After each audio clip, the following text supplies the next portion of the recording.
사랑하는 공동체가 되도록 기도합시다라는 제목으로 말씀 증거하도록 하겠습니다. 오늘 본문을 보면은요, 예루살렘에서 여리고도 내려가는 길에 강도를 만났다 이렇게 되어 있습니다.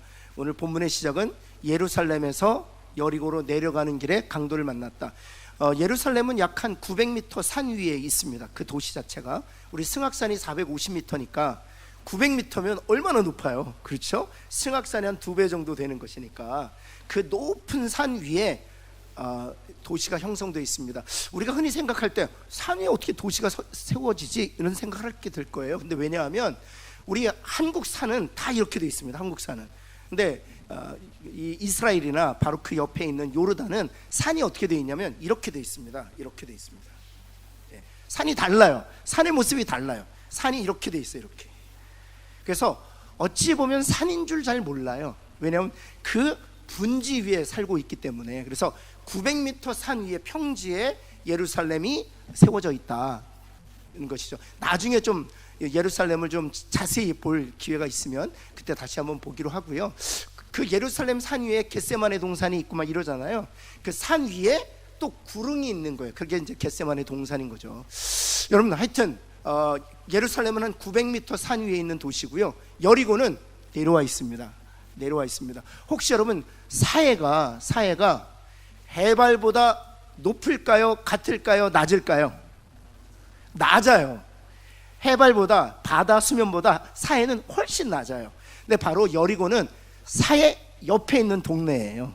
그래서 900m부터 여리고는 더 낮기 때문에 사실 900m의 간격이 있는 엘리베이션이 900m가 아니라 약 한 1500m의 그 높이의 차이를 보여주고 있죠. 그래서 한참 내려갑니다. 그래서 예루살렘을 한번 보시다가 그 다음에 이제 여리고를 가거든요. 여리고를 갈 때 한참 굽이 돌아서 여리고 도시를 가게 되죠. 근데 이 여리고에서 나는 주산이 식물이 있어요. 식물. 여리고 사람들이 무엇을 가지고 살았느냐는 거죠. 근데 사실은 이스라엘에 여러 도시가 있는데 뭐 나사렛 같은 경우는 갈릴리에서 나는 고기를 주 생산 품목으로 삼았죠. 근데 이 여리고는 무엇을 가지고 살았느냐, 바로 이겁니다. 제가 사진 한 3장 보여드릴 텐데, 이게 대추 야자 열매예요. 이 대추 야자 열매는 누구에게 좋으냐? 여성에게 좋습니다. 여성에게 좋습니다. 근데 대추 야자 열매가 그 대추 나무 위에 저렇게 뭉텅이로 있어요. 뭉텅이로. 그래서 그 다음 사진을 보시면 좀 더 이런 모습으로 되어 있는데, 그렇게 자세히 보면 그런 모습으로 되어 있는 거예요. 신기해요. 이렇게 가보면 무슨 망태기를 걸어놓은 것 같아요. 나무에다 망태기를 걸어놓은 것 같아요. 근데 저렇게 열려요. 그런데 이 나무 한 그루에 저 대추야자 열매가 몇 킬로그램 정도 얻게 되는 줄 아세요? 약 200kg을 얻는다고 해요. 200kg. 그리고 이 대추야자 열매 12개 딱 한 다즌 피스가 얼마냐 하면 10,000원 정도 합니다. 10,000원 정도. 그럼 여러분 200kg을 얻을 수 있으면, 그래서 이제 대추야자 열매를 상품화한 걸 제가 보여드릴게요. 그 다음 한번 볼까요? 요게 대추야자 열매예요. 맛있습니다. 아주 달짝지근한 게 식감도 좋고요, 맛있습니다. 그래서 12개짜리 한 세트가 약 한 8불 정도, 한 10,000원 정도예요. 그럼 200kg을 얻을 수 있다면 나무 한 그루만 있으면 어느 정도의 소득이 있을까요? 여리고에 가면 모든 상점마다 저 대추야자 열매를 팝니다. 대추야자 열매 팝니다. 간식으로도 나눠주기도 하고 그래요. 그래서 사실은 이 대추야자 열매를 가지고 주로 어디에서 팔았냐 하면 예루살렘에 팔았습니다. 왜냐하면 예루살렘은 디아스포라, 흩어져 있는 유대인들이 제사를 드리기 위하여 예루살렘에 오거든요. 그래서 예루살렘에는 전 세계 사람들이 다 있었어요. 혹시 여러분 사도행전 2장에 보면 성령이 강림하실 때 다른 여러 말로 방언의 그 은혜를 나누지 않습니까? 근데 그 2장에 보면은 그 나라 사람들의 이름이 적혀 있잖아요. 몇 개국 나라 사람들이 자기 언어로 들었다고 성경이 기록하고 있어요? 대충 17개국입니다. 17개국.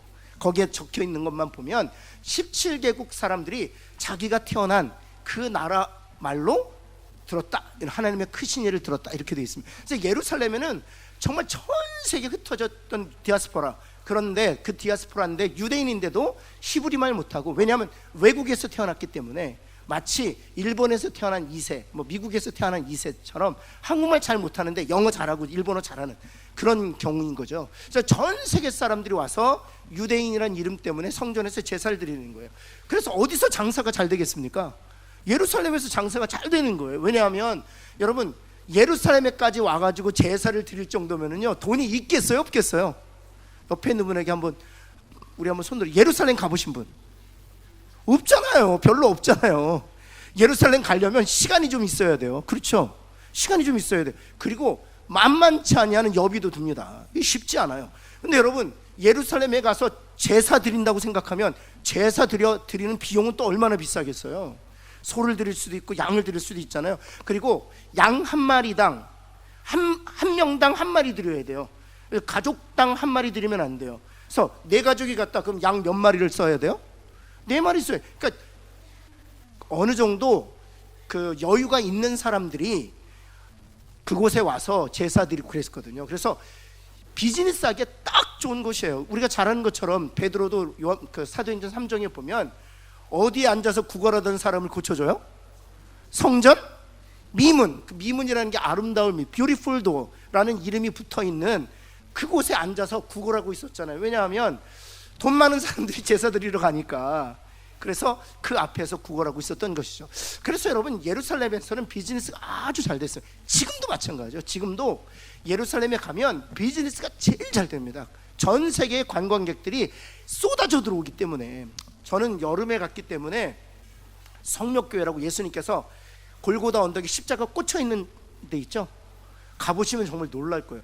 예수님의 십자가가 꽂혀졌던 거기가 교회 딱 중심부에 있어요. 제단에 있어요. 꽂혀있던. 그래서 저는 제가 의심이 많아서 진짜일까? 2000년 전에 꽂혔던 자리인데 전 진짜로 믿기로 했어요. 거기에 제단 밑에 그 꽂혔던 자리가 딱 있어요. 근데 그뿐만 아니죠. 하여튼 거기에를 저희는 한 1시간 정도 기다려서 그 제단까지 들어갔던 것 같아요. 그런데 저희를 가이드해 주시는 그 목사님께서 그런 얘기 하시더라고요. 성수기가 이제 한 12월 달에서 한 3월 달 정도인데 목사님 제가 우리 성지순례단을 모시고 여기까지, 요 제단 아래까지, 제단 아래 들어가서 이렇게 기도할 수 있거든요. 요 십자가 꽂혀 있는 이 제단 아래까지 오는데 5시간 걸립니다. 그러죠. 5시간. 근데 1시간 걸린 건 금방 온 거래요. 예, 그래서 전 세계 사람들이 사실 예루살렘에 쏟아져 들어오는 것이죠. 그리고 정말 많은 돈을 가지고 어디로 내려가고 있는 거예요? 비즈니스 잘한 다음에 여리고 내려가는 거예요. 그런데 그걸 누가 더 잘 알아요? 강도들이 너무 잘하는 거예요. 강도들이 돈 많이 벌어서 돈 꽤 차가지고 그 다음 여리고로 내려가는 것을 그래서 예루살렘에서 여리고 내려갈 때 강도짓 하는 거예요. 예루살렘 올라갈 때에는 강도짓 해봐야 뭐 얻을 수 있습니까? 대추야제 얼마 없잖아요. 그건 의미가 없어요. 화폐로 환전된 돈이 필요했던 것이죠. 그래서 예루살렘으로 여리고 내려가던 길에 강도를 만나게 된 것이고요. 그곳은 항상 강도의 위험이 있는 곳입니다. 왜냐하면 비즈니스에서 내려가는 곳이기 때문에. 그리고 여리고는 사실 부호들이 많이 살아요. 지금도 여리고는 부한 사람들이 많이 살고 있는 곳이 바로 여리고이죠. 여러분, 삭개오의 고향이 어디예요? 삭개오 이러시게요 정말? 삭개오의 고향이 어디예요? 왜 여리고에 살았겠어요? 여리고가 잘 사는 사람들이니까. 그리고 텍스 컬렉터였잖아요. 어디서 세금을 많이 거치는 거예요? 그 부자들이 많으니까 세금도 많이 거치는 거예요. 그래서 여리고에서 자리를 잡고 세리장으로 텍스 컬렉터로 살았던 곳이죠.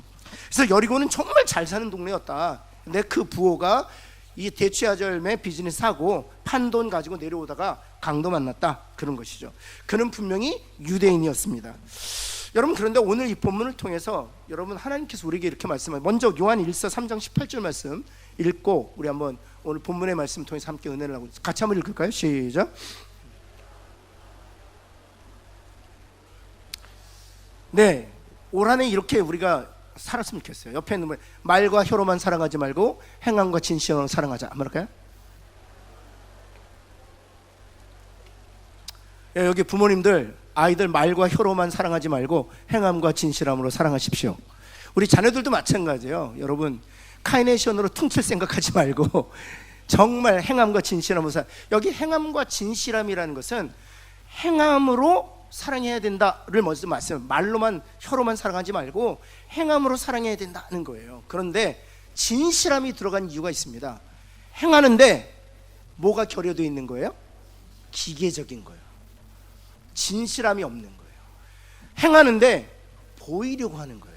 인정받고 싶어서. 진실함이 그 안에 없는 거예요. 그래서 행하는데 그 안에 무엇이 담겨져야 한다? 진심이 담겨져야 한다는 거예요. 한번 따라해 봅시다. 행할 때 진심이 담겨져야 합니다. 우리 사람들은요 다 알아요. 사람들은 다 알아요. 거지들도 알아요. 저 사람이 진심을 담아서 나를 돋보이는지, 아니면 기계적으로, 아니면 오히려 나를 멸시하기 위해서 그러는지 다 알아요. 우리는. 여러분, 그래서 그리스도인들은 훨씬 더 민감합니다. 우리 안에 누가 계시기 때문에? 성령 하나님이 계시기 때문에 우리는 훨씬 더 자연인보다 훨씬 더 민감해요. 그래서 말과 혀로만 사랑하지 말고 행함으로 사랑하되 그 행함에 무엇을 담아야 한다? 진심을 담아야 한다. 한번 옆에 있는 분에게 다시 한번 진심을 담아서 사랑합시다. 한번 할까요? 네, 진심을 담아서 사랑하셔야 돼요. 여러분, 그래서 세 가지 우리가 잘하는 메시지이기 때문에 다시 한번 우리가 복귀하면서 은혜를 나누고자 하는데, 첫 번째는 행할 때 진심을 담아서 사랑해야 되는데, 첫 번째는 시간을 내주어야 한다 하는 것입니다. 시간을 내주어야 한다. 누가복음 10장 33절 말씀 볼까요? 누가복음 13장 33절을 보면 이 사마리아인이 뭐 하던 중이었다고요? 여행하던 중. 제가 일전에도 말씀드렸지만 그 당시에는 지금처럼 우리가 관광을 목적으로 여행할 수 있는 그런 시대가 아니었어요.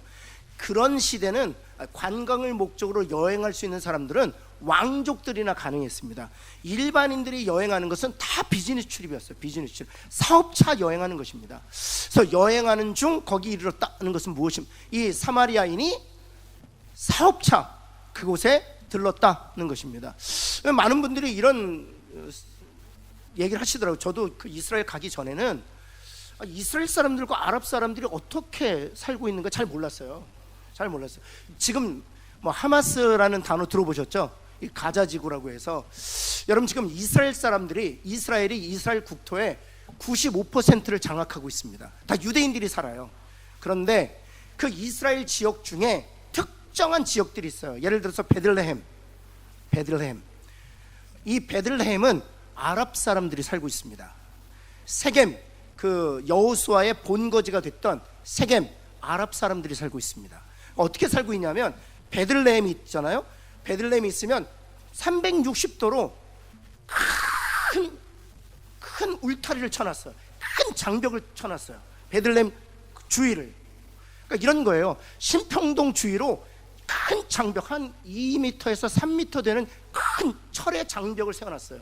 그리고 나서 아랍 사람들이 거기 살아요. 그리고 그 사람들이 밖으로 나오려면 군인 검문소, 위병소를 반드시 통과해야 됩니다. 근데 이 아랍 사람들이 그 위병소를 통과할 때 이스라엘 군인들로부터 갖은 멸시와 갖은 모욕을 다 당합니다. 심지어는 몸수색하느라고 남성들 같은 경우는 다 벗겨요. 여성들 역시 마찬가지고요. 젊은이들은 그 장벽을 넘어서서 밖으로 나오는 건 생각도 못해요. 왜냐하면 모멸과 멸시가 자기를 기다리고 있기 때문에. 세겜도 역시 마찬가지. 그래서 95%는 유대인들이 살고 있는데 몇몇 도시는 그렇게 아랍 사람들이 살고 있어요. 근데 이 가자지구라는 것은 어떤 쪽이냐면 애굽으로 내려가는 쪽인데 약 부산의 3분의 1 정도에 해당되는 것입니다. 거기는 장벽을 좀 다른 지역보다 좀 커요. 그래서 거기는 200만 명의 아랍 사람들이 살고 있습니다. 200만 명 정도의 아랍 사람. 여러분 지금 우리 부산만 해도 300만인데 많잖아요, 사람들. 그런데 3분의 1 지역 되는데 200만이 살면 얼마나 복작복작하겠어요. 예. 그런데 그 가자지구에 살고 있죠. 그런데 이스라엘 사람들 예루살렘에 가보시면 약 한 60%의 상위는 아랍 사람들입니다. 그 베들레헴, 세겜에 살고 있는 사람들이 예루살렘에 와서 비즈니스를 하는 거예요. 그래서 그 비즈니스를 하면서 생계를 유지하고, 그래서 예수님께서 제일 먼저 맞으셨던 브라이드 오리온부터 예수님께서 십자가에 달리셨던 그 골고다 언덕 가는 그 길이 있거든요. 근데 그 길에도 대부분 90%의 상인이 다 아랍 사람들이에요. 아랍 사람들. 유대인들은 거의 없어요. 그렇게 생계를 유지하죠. 여러분 지금도 마찬가지예요. 그 당시 예수님 당시에도 마찬가지. 이 사마리아 사람도 사마리아 지역에만 있으면, 머물러 있으면 생계를 유지할 수가 없는 거예요. 그래서 예루살렘에 와서 비즈니스하고 또 여리고에 와서 무역을 하고 그래야만 사실은 생계를 유지할 수 있었던 거예요. 근데 사마리아 사람이 예루살렘 들렸다가 여리고 아니면 여리고에 들렸다가 다시 예루살렘 가든, 그러니까 무역차, 그 비즈니스 출입을 하고 있었던 것이죠. 그런데 여행하던 중에 그를 돌보아 주었다는 거예요. 사업차 중에. 관광 목적으로 갈 때에도 사실 돌보는 것도 쉽지 않지만 이 비즈니스 출입할 때 사실 누구를 돕는 건 사실 더 어렵잖아요. 여러분 뿐만 아니죠. 우리 34절 한번 볼까요? 좀 빠르게 하겠습니다. 여러분 여기에 보면 기름과 포도주를 붓고 싸매고, 처음에 먼저는 기름과 포도주 이렇게 순서로 되어 있는데 정확한 순서는 포도주를 먼저 부었을 거예요. 그 다음에 기름을 발랐을 거예요. 포도주를 붓는 이유는 무엇입니까? 상처를 소독하기 위해서. 기름을 바르는 이유는 뭐예요? 그렇죠. 유막을 성성함으로 상처가 곪지 않도록. 그래서 비즈니스 출입하시는 분들은 다 이 포도주와 기름을 가지고 다녔어요. 그 상비약을 붓고 싸맸다는 것입니다. 그렇다면 이 붓고 싸매는 일에 또 시간이 들렸을 것이죠. 그리고 짐승에 태웠어요. 그리고 나서 주먹으로 데려가서 돌보아 주었다라고 하는데, 이 돌보아 주었다는 것을 원어적으로 그대로 직역하면 그 머리맡을 밤새도록 지켰다, 이런 뜻이에요. 그 머리맡을 밤새도록 지켰다. 여러분 사업차 여행 중에 포도주를 붓고 그 상처 소독을 다 씻어내고 기름을 다 바르고 또 자기 짐승에 태워서, 이게 짐승이라는 것은 당나귀입니다. 덩키, 당나귀인데 당나귀에 태워서 또 주막 찾아서 그리고 밤새도록 그 머리맡을 지켰다 뿐만 아니에요. 그가 10장 35절에 이런 약속도 하죠. 내가 돌아오겠다, 이 약속까지 합니다. 그래서 누군가를 돕는, 누군가를 사랑한다라고 할 때 이 선한 사마리안 이야기를 통해서 하나님께 저와 여러분에게 주시는 것은 말과 혀로만 사랑하지 말고 행함과 진실함으로, 진심을 담아서 사랑하라고 말씀하시는데 시간을 내줘야 한다는 겁니다. 시간을 내줘야 한다는 거예요. 여러분 주님께서 여러분 야이로의 요청을 따라서 야이로의 집으로 급히 가고 있었던 때에 혈루증 앓던 여인을 만나지 않습니까? 근데 혈루증 앓던 여인에게 정말 충분할 정도로 시간을 내어주십니다. 여러분 뽕나무에서 삭개오 만나지 않습니까? 예수님께서 이렇게 오늘 내가 너의 집에 유하겠다 이렇게 말씀하시거든요. 여러분 이것을 통해서 주님께서 우리에게 계속 말씀하고 소통하시고자 하는 것은 시간을 내는 것이 중요하다는 것입니다. 그 대신 그 시간을 낼 때 뭐를 담아야 된다는 겁니까? 진심을 담아야 된다. 진심을 담아야 된다. 제가 한번 제가 영등포에 있는 영은교회에서 고등부를 섬겼었거든요. 그때가 언제냐면 91년도 92년도였어요. 제가 고등부 전도사였어요. 그럼 신기하지 않아요? 담임 목사 고등부 전도사 별로 안 신기하시구나. 예, 제가 25살 때 그 고등부 전도사였습니다. 그런데 제가 선생님이 30분 정도 되셨거든요. 고등부 선생님이. 근데 그 출석부를 제가 늘 점검해요. 그게 전도사의 역할 중에 하나예요. 그래서 30명이 출석부를 딱 내시면 제가 쭉 출석부 점검해서 거기다 사인해드리고 잘하셨다고. 왜냐하면 거기 출석부에는 상담 내용도 적어요. 그 당시에 학생과 상담했던 내용도 적고 그래요. 그런데 그 30명 중에 유독이 기억이 나는 집사님 출석부가 있어요. 출석부가요 빽빽해요. 정말 빽빽. 출석부가 정말 아이들 상담한 내용으로 꽉 차 있어요. 아이들을 매주 하나씩 만나, 두세 명씩 만나는 거예요. 그리고 그 아이들 상담한 내용들, 그래서 집에 가서 신방한 내용도 다 적혀 있는 거예요. 그래서 제가 집사님께 여쭤봤죠. 집사님 굉장히 힘들게 사시는 분이었거든요. 가정적으로.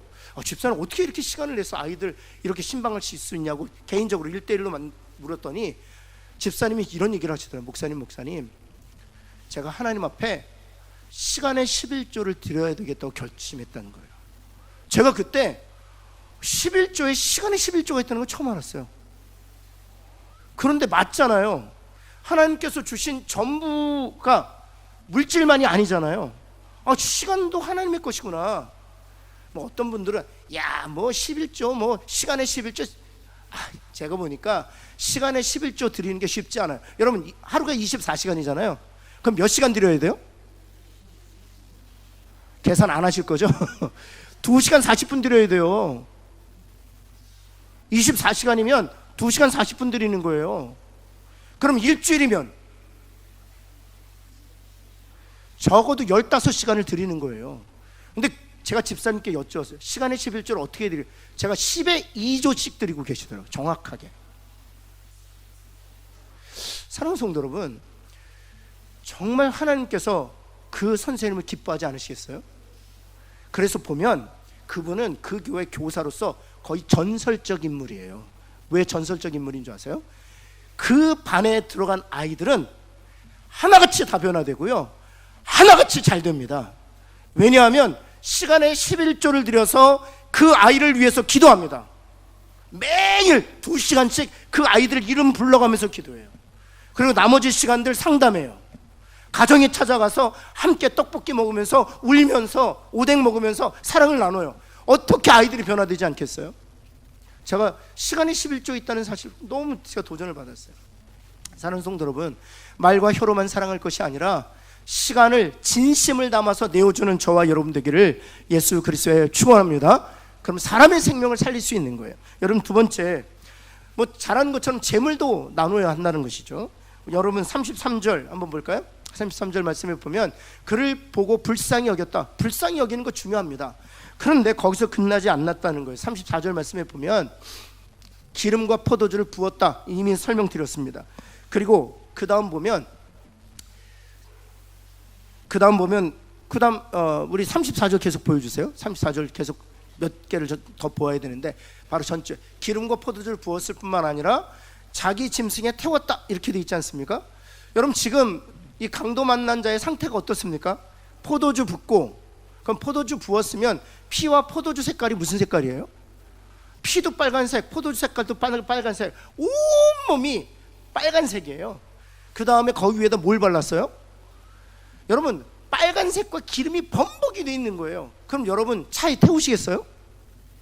근데 자기 짐승에 보면 그 털에 아주 그냥 그 빨간색 아까진기하고 그 다음 그 기름이 범벅이 됐을 거예요. 제가 볼 때는 동키 다시는 못 쓸 것 같아요. 그렇죠? 그리고 주막으로 데려가서 돌보아 주었다, 그거죠. 그 다음 35절에 보면 데나리온 2를 내어주었다. 이건 제가 지난주에 말씀드렸던 것처럼 2달치 숙박비를 지불했다, 그런 뜻이죠. 그 다음 35절 비용이 더 들면 내가 돌아올 때 갚겠다는 것입니다.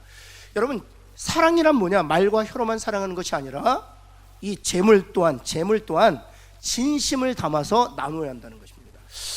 제가 이 목회를 하다 보면 제가 전도사 때부터 겪은 거거든요. 이상한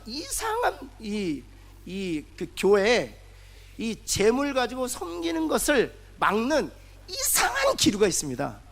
제가 91년도 때 처음 경험했던 거거든요. 제가 목사, 전도사로서 그 고등부 섬길 때 어떤 일이 있었냐 하면, 고등부에 철제 캐비넷이 필요한 거예요. 그래서 선생님이 30명이나 되시니까 철제 캐비넷이 필요한데 혹시 도네이션 할 분 안 계십니까? 그랬더니 어떤 분이 자기가 하겠다고 손을 든 거예요. 그래서 해결됐어요. 근데 그 다음 주에 철제 캐비넷이 없는 거예요. 그래서 저 부장 장로님한테 철제 캐비넷이 왜 그 집사님 한다고 그랬는데 왜 아직도 없냐고 그랬더니 몇몇 교사들이 안 된다고 그랬대요. 그건 무슨 돈으로 해야 된다? 교회 돈으로 해야 된다 그랬대요. 저는 교회를 몰랐어요. 전 교회를 안다고 생각했는데 제가 보니까 몰랐던 거더라고요. 그래서 저는 너무 놀래가지고, 왜요? 그때 부장님이 자초지종을 설명해 드리더라고요. 그 자원했던 분이 돈이 좀 많아요. 식당을 경영하시는 분이라 돈이 좀 많아요. 그래서 이 수련회 같은 데에도 100만 원씩 이렇게 도네이션을, 교사인데 100만 원씩 도네이션 하는 분이에요. 근데 그분이 하겠다고 한 거예요. 그랬더니, 그래도 사실 교사들 중에 넉넉하지 못하신 분들도 있잖아요. 근데 본인들도 하고 싶은데 자기들은 여력이 안 돼서 못 하는 거예요.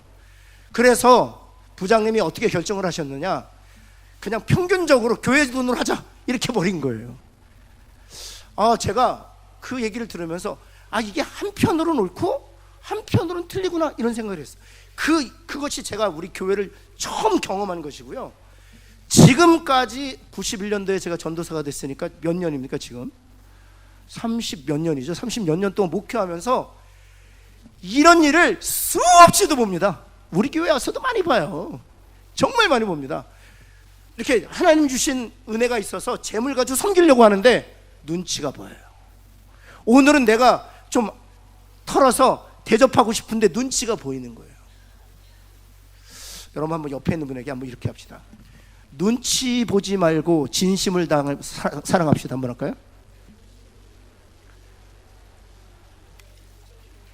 여러분, 진심을 안 담기 때문에 문제인 거예요. 진심을 담으면 눈치 볼 수 없어요. 눈치 보지 않아도 돼요. 진심을 담으면, 정말 섬기고 싶어서 진심을 담으면 눈치 보지 않아도 돼요. 사랑하는 성도 여러분, 저는 우리 교회가 이렇게 격려하는 교회가 되기를 정말 예수 그리스도는 축원합니다. 정말 격려하는 교회가, 여러분, 물질을 쓰지 못하게 하는 그런 분위기로부터 우리가 벗어나야 돼요. 자유해야 돼요. 정말 자유해야 돼요. 누구든지. 한 번은 제가 그 어느 장로님 이야기를 한번 들었어요. 제가 미국에 섬길 때, 부교육자로 있을 때 그 장로님이 한 50명에서 70명 정도 되는 교회에 시무 장로님이어서 한 30, 거기서 예수 믿고 거기서 거듭나고 거기에서 시무 집사님 그리고 장로님까지 되셨다가 30년 섬기시다가 좀 큰 교회로 오신 거예요. 그래서 제가 물었죠. 왜 그 교회에서 잘 섬기시다가 왜 오시냐고. 그 교회가 장로님이 더 필요할 텐데 여쭤봤더니 장로님이 그러시더라고요. 하나님이 자기에게 물질을 너무 많이 주셔서 자기가 이제는 선교해야겠다 싶어가지고 하나님 주신 물질 중에 많은 부분을 선교하려고 했더니 어떤 일이 있게 된 거예요? 그 70명 모이시는 성도들 중에 헌금을 제일 많이 하시는 거예요. 그럼 제가 여러분에게 묻겠습니다. 70명 성도들이 헌금 제일 많은 장로님 알까요? 모를까요? 알아요. 다 알아요. 다 알아요. 그런데 게다가 장로님과 담임 목사님이 1년에 한 번 식사를 한 걸 성도가 봤어요. 그랬다고 합시다. 그러면 어떤 소문 날까요? 그 교회 좌지우지하는 사람이 누구다? 그 장로다. 돈만 많으면 되냐? 제가 보니까 그분은 진심을 담아서 하시는 분이에요. 정말 진심을 담아서 하시는 분이에요. 그래서 그분이 교회를 옮기신 거예요. 마음껏 돈 쓰고 싶어서, 눈치 보지 않고 돈 쓰고 싶어서, 마음껏 주일하고 싶어서. 그래서 다 무명으로 합니다. 그 큰 교회 와서 다 무명으로 합니다. 왜냐하면 그 큰 교회 와서 무명으로 하면 어느 누구도 자기가 돈 쓰는 거에 대해서 눈치 주거나 돈 쓰는 거에 대해서 뭘 하지 않으니까 정말 하나님께 잘 드리고 싶어서 큰 교회 왔다는 거예요. 제가 그 얘기 들으면서 너무 마음이 힘든 거예요. 왜 우리 교회가 이렇게까지 돼야 되나? 왜 우리 교회가? 사랑하는 성도 여러분, 정말 우리 교회가, 이거는 사람이 할 수 있는 일이 아니에요. 하나님 은혜 주셔야 돼요. 하나님이 은혜 주셔야 되는 겁니다. 하나님께서 우리 교회, 그래서 우리가 이 금요일날 이걸 위해서 기도해요. 하나님, 우리 교회가 이 물질을 정말 진심을 담아서 사용할 때 격려하고 칭찬하고 하나님을 높이게 되는 그런 교회 되기를 간절히 소원합니다. 이거 기도하는 저와 여러분 되기를 간절히 소원합니다. 여러분, 그래서 야고보서 2장 15절 한번 볼까요? 야고보서 2장 15절 보면 예수님께서 야고보를 통해서 이렇게 말씀하세요. 만일 형제나 자매나 헐벗고 일용할 양식이 없는데, 그 다음 같이 한번 읽어볼까요? 시작.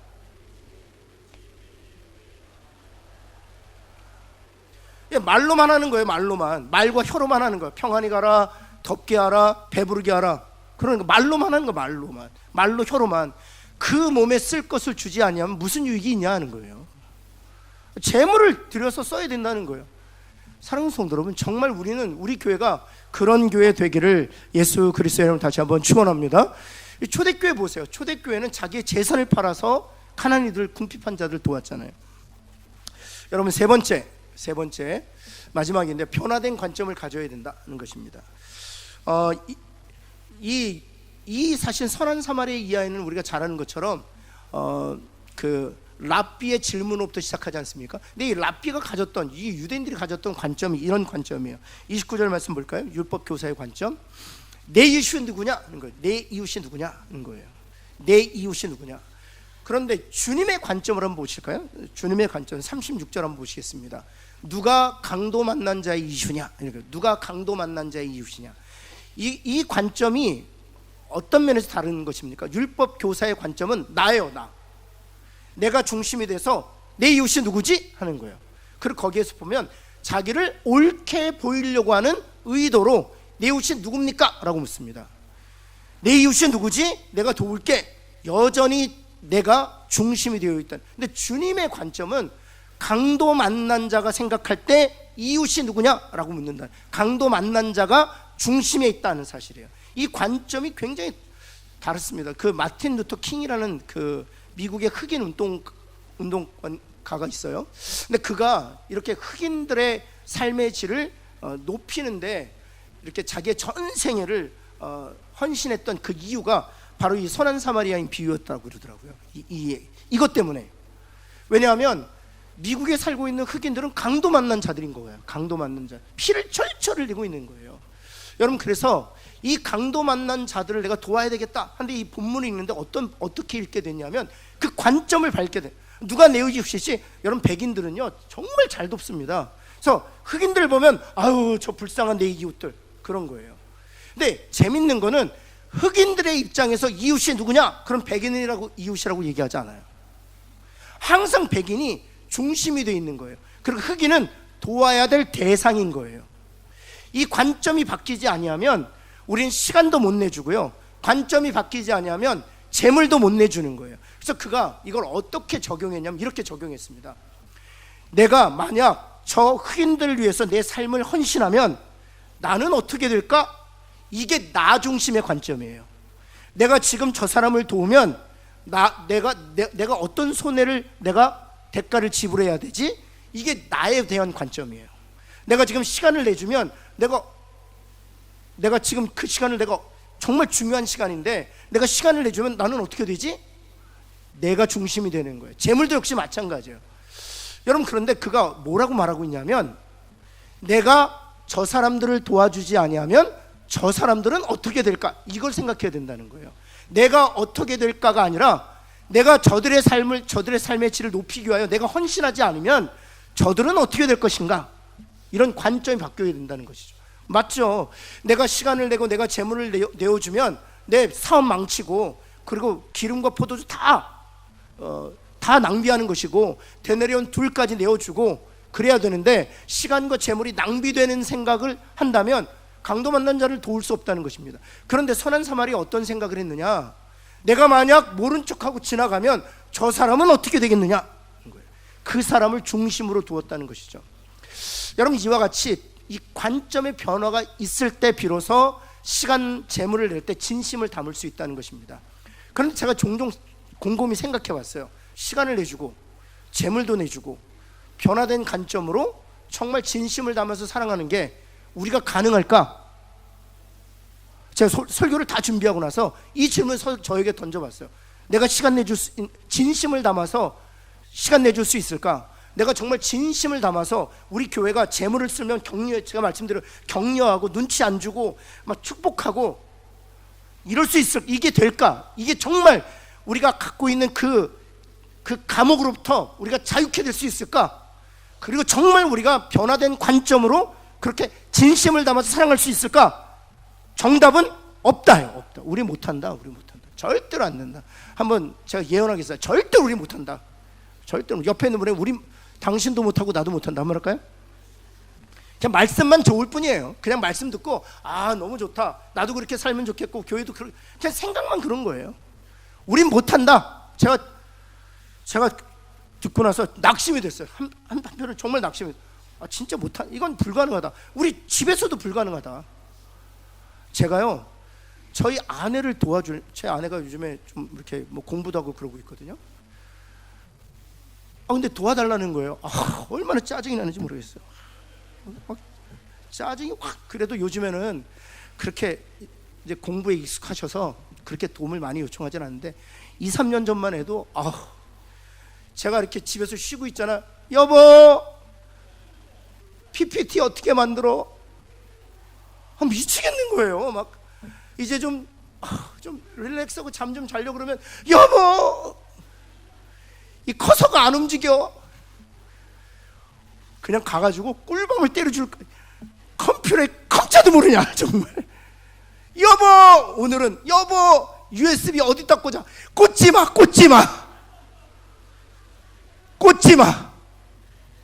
여보, 당근에서 요번에 또 당근을 얼마나 좋아하는지 몰라요. 당근 하면서 컴퓨터 하나 사왔어요. 35,000원짜리. 와. 근데 제가 볼 때 좋아요. 그런 좋으면 뭐예요? 처음부터 끝까지 모르는데. 여보!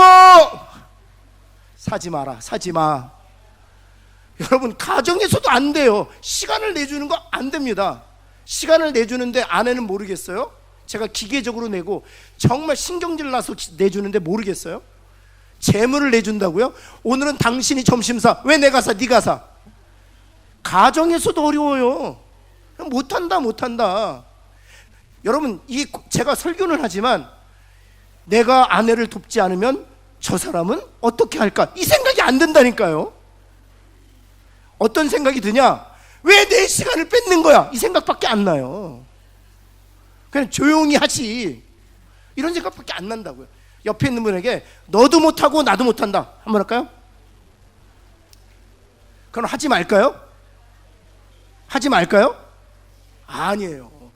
제가 한켠으로 낙심이 되면서 무슨 생각이 들었냐 하면, 그래서 하나님의 사랑이 필요하다 이 생각이었어요. 하나님이 사랑을 부어주시면 할 수 있어요. 아멘? 하나님의 사랑. 그래서 오늘 이 밤에 기도하려고 모인 거예요. 이거 기도하고 싶어서. 우리가 올 한 해 하나님의 사랑을 우리에게 부어 주옵소서.